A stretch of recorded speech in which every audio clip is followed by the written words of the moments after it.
The Peter Schiff Show. U.S. stocks continue their correction by moving higher yet again today. Remember, when you have a bull market, the corrections are down because you're correcting the upward trend by moving backwards.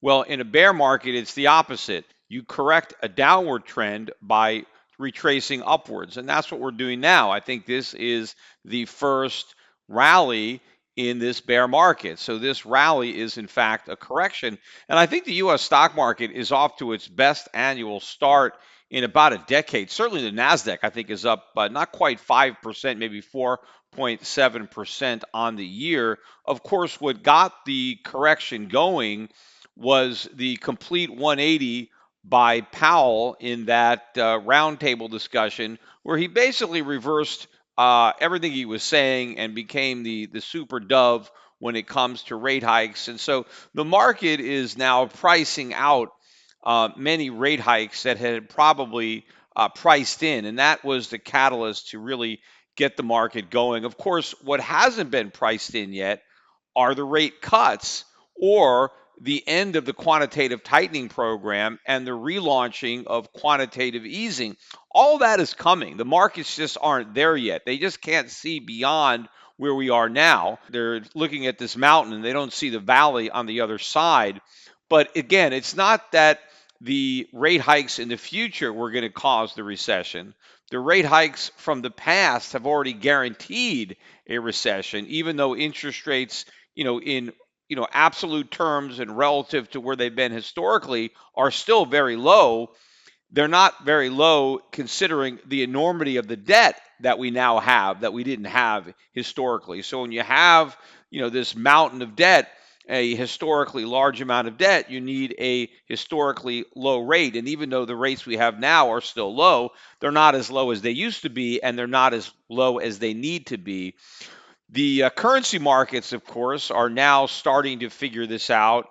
Again, I don't think they're thinking as far ahead as they should, but they are pricing out some of the rate hikes that have been priced in. So as the U.S. stock market goes up, the U.S. dollar is going down. It was down again today. Dollar index weak across the board. In fact, if you look at the Bloomberg dollar index, which is a broader basket than the dollar index that is dominated by the euro, this index is also off to its weakest start in the history of the index. Now, I'm not really sure how long Bloomberg has had the Bloomberg Dollar Index. I'm sure it's been a while, probably at least 10 years, if not quite a bit longer than that.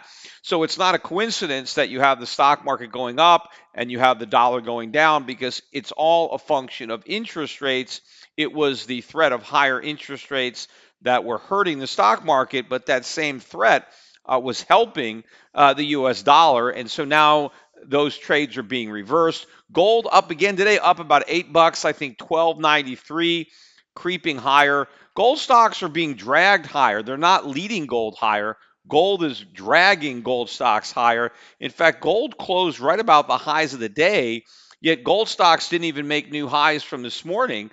When gold was only up a couple of bucks, the gold stocks made their highs in the first maybe half hour of trading. And even though gold ended up going quite a bit higher during the day, the gold stocks were just steady. People are, again, not really connecting the dots and reluctant to buy into gold stocks. Gold had a nice day too, because earlier this morning, gold was down about $7 or $8. So it had a nice positive reversal. It was low in the morning before the U.S. stock market opened, and then it rallied throughout the day to close on the highs. We're at about a 3-month low now in the dollar index, and technically it looks very, very weak. Also, oil prices responding to dollar weakness, as I said they would. Oil prices up about $2.50 today. Crude oil back above $52 a barrel. And as I was saying, when the market was going down, that was more a function of the dollar and the anticipation of a stronger dollar and more rate hikes than what was going on with supply and demand in the U.S. economy, or even OPEC or Saudi Arabia. Although I think the Saudis did have some supportive comments today about oil prices and kind of targeting $80 oil, where I do think we will be before the end of the year.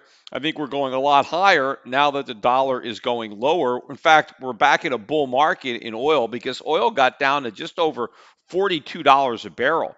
We now have a $10 a barrel move. We're now up more than 20% from the lows. So now we're in a new bull market in oil. And I think that bull market is going to continue to go. In fact, I think the oil price is going to decouple from the U.S. stock market. Right now, they're all trading together. All these assets are going up and down at the same time. But I think the weak dollar is a lot better for oil than it is for the overall stock market. In fact, as I've said many times, I don't think the Fed simply ending its hiking cycle is enough for the market. And certainly, if it's going to continue with quantitative tightening, that's going to continue to drain liquidity out of the market. What the Fed is going to have to do, if it really wants to stop the market from falling, it's going to have to go back to zero and go back to quantitative easing. But right now, the market's got a couple of other positives that it is kind of betting on. And in a buy the rumor, sell the fact fashion, I think once those positive news stories actually come to fruition, the market will have very little to hang its hat on. In fact, too, we got the minutes from the December FOMC meeting. And remember, that was the hike that was supposed to be dovish and was not dovish enough, and the markets really tanked after we got that last quarter point hike, and we got the remarks at the press conference where Powell was not nearly as dovish as the markets had hoped. I mean, he got that way pretty quickly after he, saw the carnage. But when that hike came out, the markets didn't think it was as dovish as they had expected. But now that we read the minutes, it appears that the Fed was actually more dovish back then than they let on in their official statement or the press conference. Because if you read through those minutes, that is more like what the markets might have originally been expecting. Although, since I think Powell has already gone further than that based on his last comments, those dovish remarks didn't, help the market because they had already factored them in. But it shows you where the Fed was, and the Fed was already concerned about the markets and some negative things happening to the point that it was a little worried. There were a couple of members that didn't want to hike rates in December, but the majority view was to continue to hike. And I'm sure in the next meeting, the guys that were in the minority that said we shouldn't hike will probably be saying we told you so, and they're probably going to gain the upper hand in future FOMC meetings.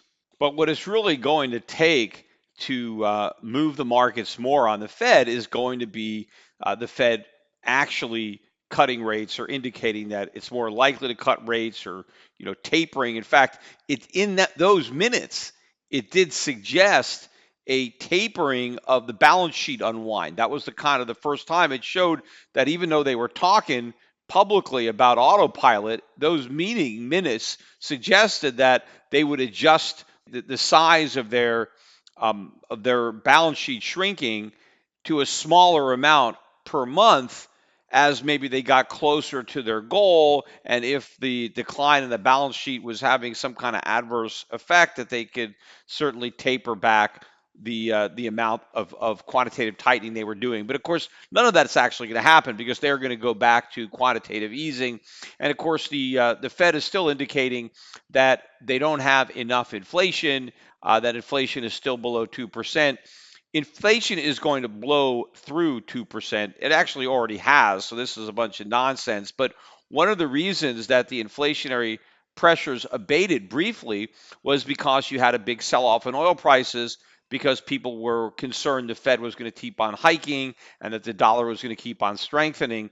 Now that that concern is no longer in the market, oil prices are moving back up. Other commodity prices are going to move up as well, and that's going to put the upward pressure back on commodity prices and on inflation.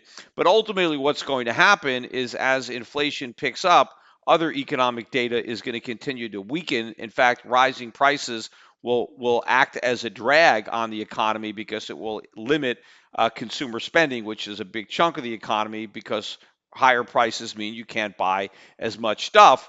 And that is when the dollar really starts to get killed because as inflation picks up and the Fed is easing and not tightening, that is very negative for the dollar. It's also going to end up being negative for the economy. The Fed is going to rationalize the increase in prices as being transitory, and the Fed is actually going to believe that if unemployment is rising at the same time that inflation is rising, the Fed is going to believe that, well, based on their Phillips curve analysis, that the pickup in unemployment is going to act as a limiting factor in inflation, and so they don't have to worry about fighting inflation. They just have to worry about fighting the unemployment, because the rising unemployment is going to, put a lid on inflation, and they're wrong. Because as they try to stimulate the economy by printing more money, right, lowering interest rates, it's actually going to push the dollar down, and it's going to push inflation higher. And as the budget deficits get bigger and bigger, and the Fed has to monetize them because the government tries to stimulate the economy by expanding government and print and borrowing more money, which the Fed is going to have to monetize, that is going to cause inflation to be even greater, because it's going to put even more downward pressure on the dollar. And then you're going to get the stagflation environment, which is ultimately going to turn into an inflationary depression. But I want to get back to the news items that are likely to come out, or that the market is kind of hanging its hat on, because there are two supposed positives that investors have to look forward to. One, of course, is the end of the trade war, and in fact, a good reason for the rally we've had over the last several days has been some positive sentiment when it comes to a resolution of the trade dispute with China. Some of that came from tweets that were coming out from President Trump himself, where he's tweeting about how well the negotiations are going, and how he is optimistic about a great agreement being reached anytime soon. And of course, people are buying into the market in anticipation of this agreement, because it is widely believed that one of the problems that the stock market has had in the past, and one of the reasons for the bear market or the weakness, was the uncertainty surrounding the trade war and the tariffs, and the dampening effect that may have not only on the global economy but also on the US economy. But people realize that, well, this is only temporary, because as soon as we get an agreement and we have a new trade deal, and maybe the tariffs go away and the uncertainty goes away, this is going to be a positive for the market. Right? So when people hear that, oh, we may have a deal, they run out and buy stocks, because they want to own stocks, because a deal is going to be good for stocks. But remember, you buy the rumor and you sell the fact. And there's been a rumor of a deal for a long time. And I believe when a deal is finally announced, well, that's going to be the time to sell out, because now another positive will have been removed from the market. And of course, any deal is going to be just a cosmetic type of deal. I mean, there's going to be no substantive changes. It's going to be just like the USMCA, right? The only difference, or the main difference between the USMCA and NAFTA, is the name. I mean, that's what changed. You have Trump talking about how great this new deal is, right? But I mean, there's no substantive difference between the old deal and the new deal. And I think something similar is going to happen with China. I mean, we're going to get a deal, and Trump is going to claim it's a huge victory. But I'm sure the Chinese are going to claim it's a victory over there too. I mean, everybody is going to use it, as a PR stunt in their own country. But Trump is going to be congratulating himself on what a fantastic job he and his team did, and how we've got the greatest deal ever with China. But it's going to change nothing. So, if you thought the new deal was somehow going to be a boon for the U.S. economy, it's not going to mean anything. We're going to be right back to where we were before the trade war. We wouldn't have gained anything. But we will at least remove the uncertainty, because once Trump says, "I've won, I beat China down, I fulfilled my campaign pledge, China's not going to take advantage of us anymore, we're not going to keep on losing." Well, he's going to put that issue behind him, and he's going to move forward to something else. So we're not going to go back to trade again. So nothing real would have been accomplished. The president, as always, is going to pretend that something great happened when nothing happened, but we're going to get a deal. But it's not going to help the market, because the market really isn't falling because of the trade war and the tariffs. Sure, those are negative things, but the market would have gone down anyway. And so the fact that we basically, heal a self-inflicted wound is not ultimately going to be a positive for the market. And again, buy the rumor, sell the fact. Once people no longer can look forward to the news, they're just going to sell the news. The only other potential positive that is out there is the end to the government shutdown, right? A resolution of that problem. Now, of course, the government being shut down is just a manufactured problem, and it's not really a problem. I mean, the problem isn't that the government shuts down. The problem is that it's still open. It's, if we really shut down the government, that would be a positive for the markets, but it's never really shut down. In fact, it costs us more money to shut it down than to keep it running normally. So we lose from the shutdown. And I guess the longer it remains shut down, the more it costs us to keep it shut down. One of the benefits, though, of the shutdown to the president is some of the bad economic news that would be coming out, like the factory orders we didn't get this week or the trade data that should have come out. I'm sure we would have got some weak economic news, and the Commerce Department, is not being funded, or some people, so they can't release the data. So I guess that's maybe helping the markets or the president, because some of the bad news is being kept under wraps. But once we finally get the government shutdown behind us, right? Whatever it's going to be, right? I mean, they're not going to keep the government shut down until the election. I mean, somebody is going to give. There's going to be some type of compromise at some point.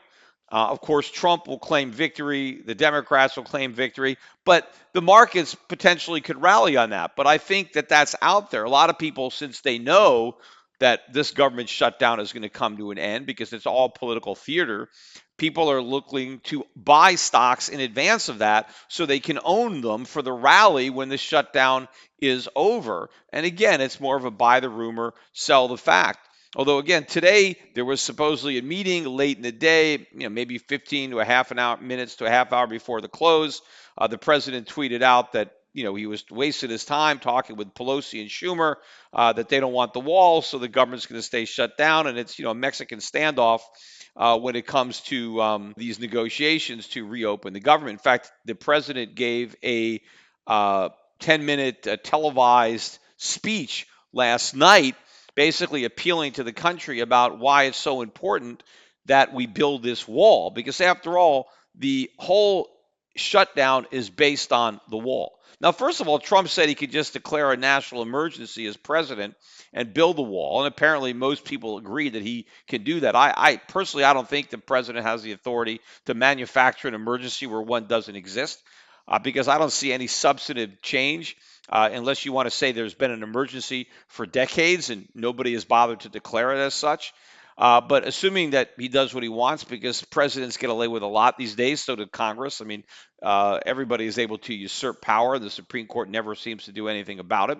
But if Trump can just, use an executive order to fund the wall, then why not just do that and just open up the government? So it doesn't make any sense that he would say, I don't need congressional approval to do it, but I'm going to shut down the government anyway until I get it, unless somehow he thinks that this is a political win for him.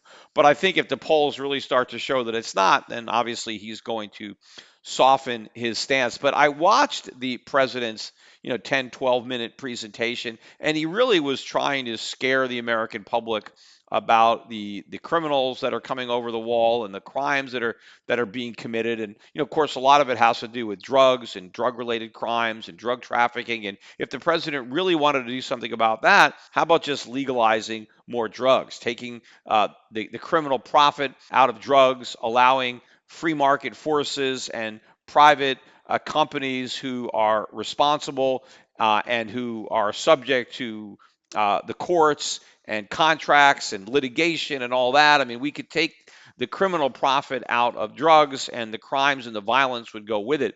That would be much better than just thinking we're going to solve the drug problem by building a wall. I mean, I've mentioned many, many times that the place where you have the biggest problem with drugs in America are inside prisons. Right. So there's probably more drug use in prisons than outside prisons. And there, you've got walls, you've got barbed wire, you've got guns, right? If they can't keep drugs out of a prison, how are they going to keep drugs out of the United States? A wall's not going to do it, whether it's made out of concrete, whether it's made out of steel. So just going after the failed war on drugs would be a much better use of the president's time. But instead, he wants to make a big deal about the wall. But one of the other things that the president said was that the wall would be a huge economic benefit to the United States. Again, he says that the wall is going to be paid for by Mexico, which it's not. When he was running for president, he was basically going to make Mexico actually write a check for the wall, right? Pay for the wall. Now he claims that they're going to pay indirectly through the new trade deal that he negotiated. But of course, that's not true because there's no extra revenue that's going to the U.S. government as a result of that trade deal. There's no extra economic activity that the U.S. government is going to tax or that the U.S. economy is going to benefit from as a result of the new NAFTA deal. So that's a bunch of nonsense. But one of the things that the president said was that if we can stop these illegals from coming into the country and with a wall, it's going to lead to more jobs and higher wages because he basically said that it is illegal immigrants that are killing jobs and holding down wages. And I guess he means by killing jobs, they're taking jobs away from uh, a job that would otherwise go to a legal citizen, but some illegal came in here and took that job away and they did it for lower pay. So because you have these workers coming in, we have lower wages. And he says everybody is hurt by lower wages. And this is all a bunch of nonsense. I mean, the president is completely wrong on this when it comes to economics. First of all, I do believe that having immigrants coming in, legal or otherwise, is increasing the pool of labor. And that's a good thing because labor is a resource. Right? However, labor comes to the United States, the more laborers we have, the more of that resource we possess, right? Capital is a resource, land is a resource, and labor is a resource. So if we have more people who can labor, right, that is another resource that the economy has. So having more of a resource is not a negative for the economy, it is a positive. And if we have more labor resources due to the laws of supply and demand, the cost of employing that labor is going to go down. So, yes, I do believe the president is right that we do have, in aggregate, some lower wages as a result of illegal immigrants, but that is not a negative for the U.S. economy. It is a positive. So, to the extent that the wall, if it actually works and it keeps people from coming into the country that would have added to our labor resources and labor prices go up as a result, it is a negative for the economy. Now, a lot of people think, no, wait a minute. I mean, aren't low wages bad because don't we want to earn high wages? Wages are a price, right? They are the price of labor, just like any other price. And everybody wants to pay a low price. Everybody benefits from a low price. Even if you yourself have a job and you work and are paid wages for your labor, you still buy labor from everybody else. I mean, whenever you buy a product, embedded in the cost of that product is the labor that was required to produce it. And so if labor costs go down and production costs go down, then prices can go down. And so lower wages could mean lower prices, and the net effect could be a benefit. Look, even if you don't directly employ people, and of course, a lot of people do directly employ people, even if they don't have a business, right? Maybe you have a housekeeper, maybe you have a nanny or a babysitter, right? You pay them, right? Don't you want to be able to hire a babysitter for less money, right? Isn't it a good thing? You know, if you have to pay too much, maybe you can't even afford to go out. You have to stay home. I mean, people shop around. Probably if you're looking for a babysitter, you don't go with the most expensive one, right? You might try to find somebody that will do it for less money and then benefit from low wages as an employer. But a lot of people, you know, you don't pay the cost directly. Let's say your car has a mechanical problem. You got to take it to a shop. You got to get something fixed. I mean, you pay for parts and you pay for labor, right? The labor is there. They actually break it out. Here's how much parts are. Here's how much labor is. And if you're going to shop around, most people, when they take their car in, you know, they don't just take one estimate. They might go to two or three different repair shops and you know, see what kind of prices they get and go with the lowest one. Generally, it's the labor that's going to vary more than the parts because the parts are generally standard. So, you know, you're shopping around, you're looking for the one that has the lowest labor rate, not the highest labor rate, right? So you take your car into a mechanic shop, you benefit by lower wages. So if the supply of mechanics goes up, if more people are here, you know, working as mechanics, then that's better for anybody who has a car who might need to have that car repaired. Right now, where are these illegals going mostly? Right, most of them they do agriculture jobs. They work on the farms, and a lot of these jobs, I mean, legal Americans won't even take them. Why should they? They get welfare, they get unemployment, they get food stamps, they get all kinds of programs. I mean, in general, if it wasn't for illegal labor, a lot of these jobs wouldn't go to Americans because Americans couldn't afford to buy the food if they had to pay wages high enough to have Americans in those fields. So what would happen is that we would just import more food. We would buy more food from South America rather than growing it ourselves. And we'd actually probably lose agricultural jobs that are much higher paying, that are basically built on top of those farm labor, right? Without the low cost workers coming in illegally, a lot of higher paid jobs would go away because a lot of the food would be grown outside the United States and then brought into the United States.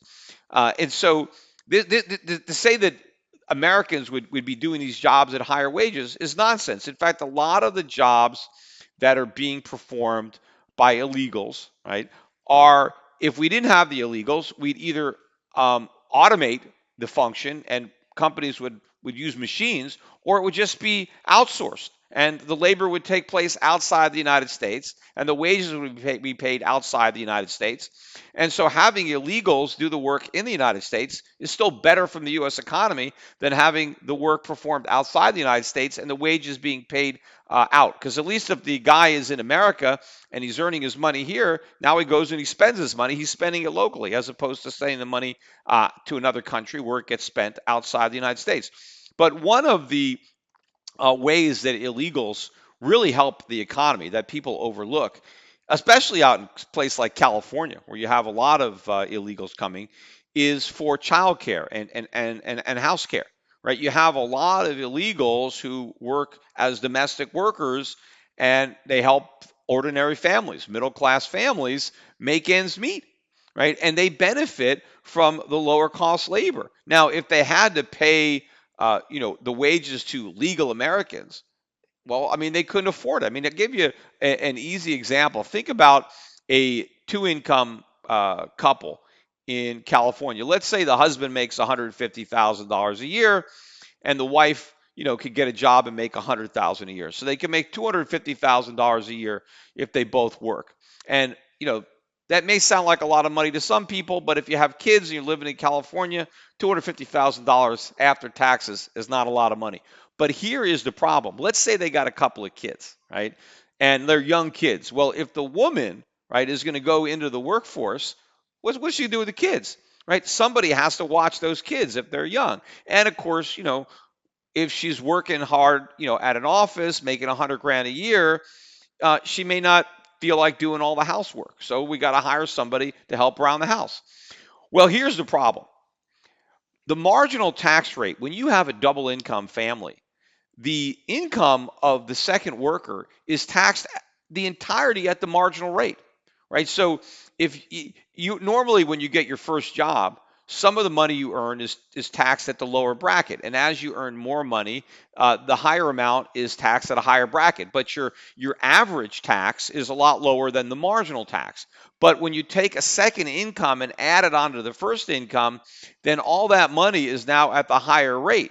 So that diminishes the incentive for the second person to go into the workforce because they face a much higher tax rate, average tax rate even, than the initial spouse who's already working. Now, if you take a look at the situation in California where the guy is making 150,000 and the wife is making 100, they're going to be in the federal tax bracket for a married filing jointly of 24%, right? So it's not even the top bracket.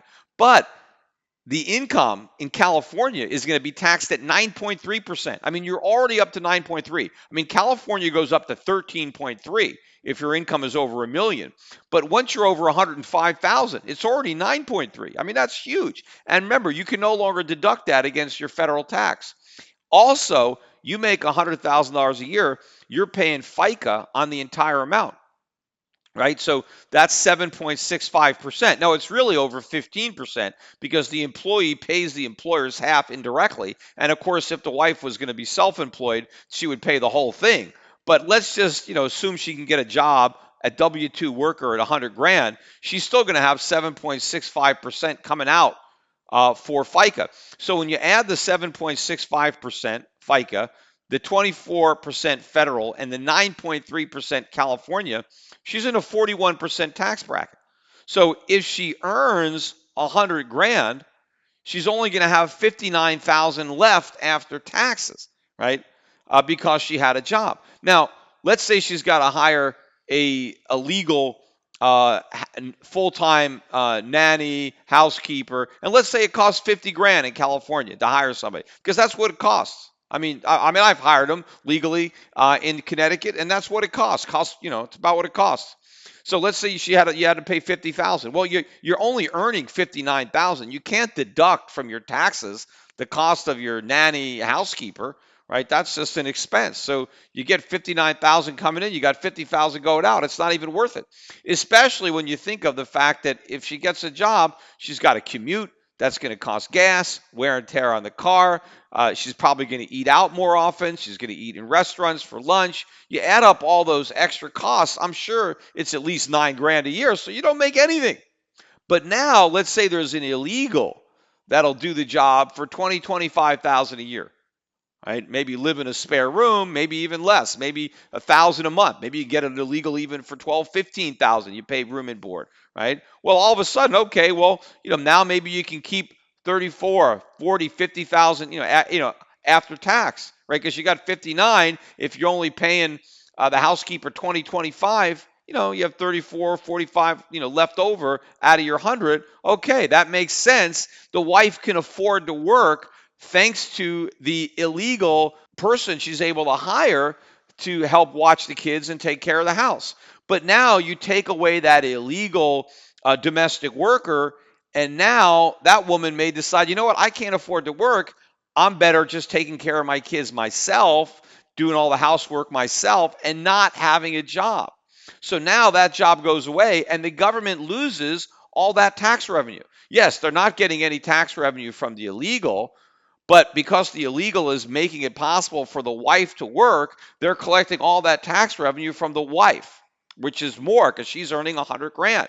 But now, if the illegal is not there and now the wife stops working, the government loses all the tax revenue on the much bigger salary. So I think net overall, the fact that we have illegal immigrants coming into the United States and helping to keep wages down so that people can afford them, this is a net benefit to the U.S. economy. It is not a net drag on the economy. And of course, when these workers are paid, they go out and spend the money in the local economy as well. So businesses get the benefit of those economic transactions, and they pay sales taxes. The government collects that. So there's a lot of taxed economic activity that goes on, even among illegals. If they're not paying taxes, of course, a lot of illegals do end up paying taxes. They don't get any refunds if they don't file returns, but some of them have taxes withheld from their pay. The only real problem that you get from illegals is yes, crime, right? To the extent that illegals commit crime, that is a problem, but it's a problem when everybody commits crime. But I would suggest that probably the single biggest reason that illegals commit crime is the same reason that legals commit crime, and that has to do with drugs. Whether it's people that are actively engaged in drug commerce or they're just drug users and they're committing crimes because they need the money to buy drugs. All of that would be solved, as I said earlier in the podcast, by decriminalization, legalization, which would enable the cost of these drugs to come down to the point where people would not have to commit crimes to be able to afford them. And of course, if we could have drugs manufactured legally and sold legally, they wouldn't be cut with all the impurities that they are now. So the drugs themselves would be a lot healthier to consume. Not that they would be healthy, but they just wouldn't be as unhealthy. A lot of the problems that drug addicts have is from how impure the drugs that they're taking are. And a lot of the damage is done by those impurities that wouldn't be there if there was a legal market. And so, the drug addicts would be in better overall health. And of course, they might even be in better position to get rid of drugs. But the fact that it wouldn't be a criminal problem anymore, it would just be a health problem, would be a major step in the right direction. And at least when somebody, is hurting themselves by taking drugs, to the extent that they're not robbing from other people to afford the habit, at least they're not imposing those costs on third parties, right? Because if I get robbed by somebody who needs money to buy illegal drugs, well, I'm being affected. I'm being hurt. If drugs are less expensive and the addicts don't have to rob me, well, then at least I'm not suffering. The addict is suffering alone, which is where the way it should be. People should suffer the consequences of their own bad decisions. But what I don't like is when people make other people suffer those consequences. And that's what happens as a result of the illegal or the war on drugs and the fact that drugs are illegal. That means that drugs are very expensive because the people who sell them obviously have to risk going to jail. And there's all sorts of added costs that make buying something that's illegal a lot more expensive than buying something that's legal. But the other big problem that we get from illegal immigration is welfare. Clearly, that is a problem. If people are coming into this country and going on welfare and food stamps, right? If somebody is coming over the border pregnant, having a baby, and then immediately signing up for all kind of welfare programs because they're an unwed mother and now they got a young baby that they got to take care of. Yes, that is a huge problem. That has to stop. But you don't need a wall to stop that. Turn off the welfare magnet. Look, first of all, I don't like legal citizens getting welfare, but at least say, look, if you come into the United States, you got to be here for 10 years before you could qualify for welfare or something like that. Some type of waiting period so that you just can't come here and immediately go on welfare. I mean, if you come here and you're a citizen or you get a green card and then you fall on hard times in the future and you want to say, okay, you need the safety net. I mean, I still like to get rid of welfare completely, but if you still think we need some kind of government welfare system, then at least have a system that says you can't get welfare until you're here for 10 years or 5 years or something like that, because then nobody is going to come here immediately in search of welfare, right? That's going to turn that off immediately if you had that kind of a waiting period. I mean, I want people to come to America who want to work. That is not a problem, right? Trump was wrong on that.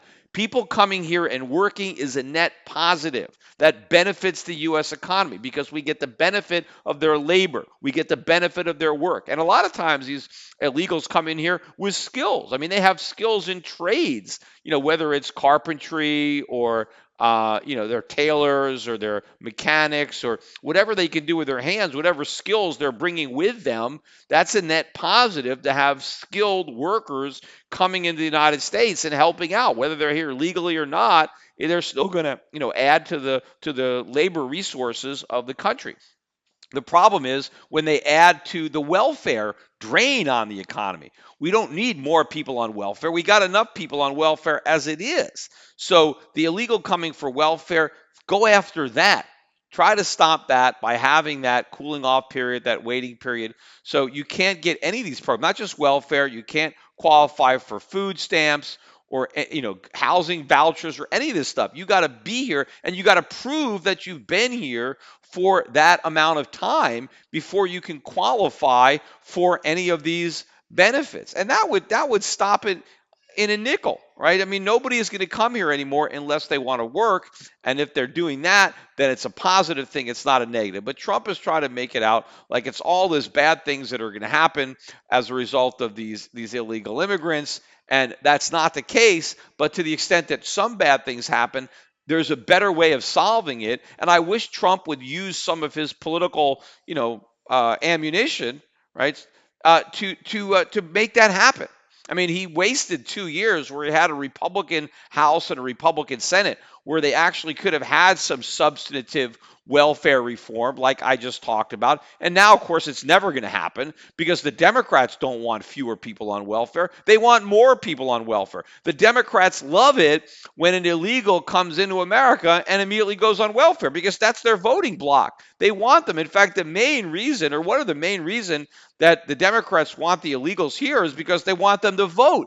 And obviously they know that legally they can't vote, but clearly they're going to find a way to vote anyway. And one of the reasons that the Democrats want so many illegals coming in here and going on welfare and then becoming citizens is because they want the votes, particularly in states like Texas, right, and Florida, which have been swing states or, red states. They want to flip those states blue. So they know if we bring a bunch of welfare recipients into some of the swing states, that they're going to be Democratic states forever. Because if you could bring people in on welfare from day one, get them hooked on that drug. And then, they're going to vote for you as long as you promise more drugs. And they're not going to vote for a Republican because the Democrat could say, oh, well, the Republicans want to take your drug away, right? They want to take away your welfare, right? And so that's the other real motivation from the left. They want to bring all these people in. And the irony of it is because a lot of these poor people who are leaving their countries are leaving countries because they have too much government, and all that government is destroying opportunity and economic growth. So then they come over here and they vote for the same type of politicians that destroy the opportunity in their own country, and that's the reason that they've come here. But I don't believe that would happen for people coming across the border in search of employment opportunities. I think the people that come here and work that don't go on welfare are not going to be so inclined to vote for these liberals. In fact, especially if we have that waiting period that I said, where you come into America, even if you come in legal, right? You come to this country and you say, look, I want to contribute, I'm going to work, I'm going to pay taxes, but I'm not going to draw on welfare and food stamps. That's the deal. We'll let you in as long as you agree that for the first 5 years or the first 10 years, if you fall on hard times, you're on your own. And if you don't like it, just go back to the country you came from, right? Don't come to America if you're looking for a handout, because we're not giving it to you. But if you're looking for the opportunity to pull yourself up by your own bootstraps, then come on in. Right? If you're going to work and you're going to contribute, and after you've been here a long enough period of time and you've contributed, okay, then you can use the social safety nets. But you can't use them right off the bat. And if your intention is to use them, then we don't even want you here. Right? And if that was the case, and we only allowed people to come here who are willing to work, then a lot of those people would probably vote Republican. Right? Because they don't want to pay taxes. They want lower taxes. They want less government. But the type of immigrants that the Democrats want are the type that are going to be on welfare. And so that is really the battle issue. And that's what the president should be focusing on, not just about building a wall and not about this nonsense to try to scapegoat immigrants and say immigrants are why the jobs are disappearing, immigrants are why wages are low. That's not true. In fact, if we had less government, sound money, and more immigrants, more people coming in to do these jobs, we'd have better jobs, we'd have higher wages, we'd have a stronger economy, right? We absorb. Think about all the immigrants that were flooding into the U.S. economy in 1890, 1900, 1910. I mean, my grandparents, rather, all of them came as immigrants. They all came through Ellis Island from Europe. I mean, they were coming by the millions. Right. And yes, of course, they were driving wages down. I mean, it was much more so than today, right? This influx of labor that was pouring in the United States. There was no welfare. There was no food stamps. There was no taxes either. So people showed up and they could work. But nobody was coming for welfare because it didn't exist. Even if you were a legal American, you couldn't get any welfare. All that stuff was a creation of the New Deal in the 1930s. Relief, that's when all this stuff happened. But before the 30s, it was every man for himself.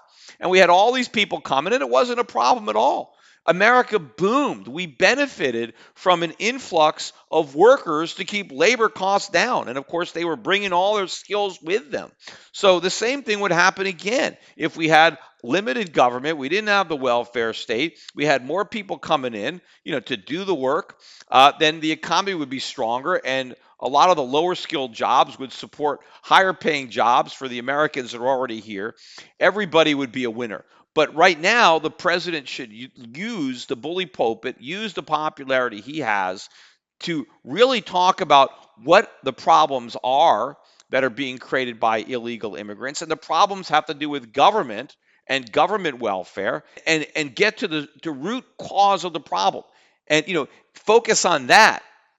Rather than making the argument just about keeping people out, make the arguments about keeping people off of welfare. And that would be something that I think a lot more people could support, certainly in the Republican Party. The Democrats, of course, a lot of them are not going to support that. But that's a better line in the sand to draw. And, while he's at it, instead of talking about shutting down the government because they won't spend an extra $5 billion if we're going to have this protracted so-called government shutdown, let's do it for something real.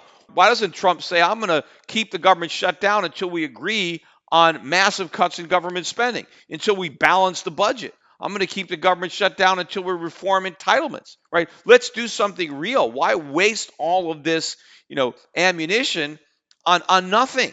Right? At least let's make the shutdown worth it. Let's really get some gains instead of making this whole thing about nothing, about $5 billion over a wall. you know, because once this precedent is set, the Republicans are not going to be able to do a shutdown again, right? When the Democrats have control, the socialists have control in 2021, to the extent that we still have some Republicans left, and there'll always be a few Republicans. They're just not going to be in control, but they may have enough to filibuster something in the Senate. They may be able to do something, but they're not even going to have any moral ground or to stand on to try to limit any kind of increase in government spending or shut down the government for a legitimate reason. When the last time they had power, right, they were greenlighting every spending program there was. They were, basically signing off on a blank check of bigger deficits. We're going to cut taxes. We're going to increase military spending. We don't give a damn about the budget deficits. How are they all of a sudden going to claim that, oh, now we care about the deficits, when they belong to a Republican, Democratic president, but we didn't care at all about the deficits when they belong to a Republican president?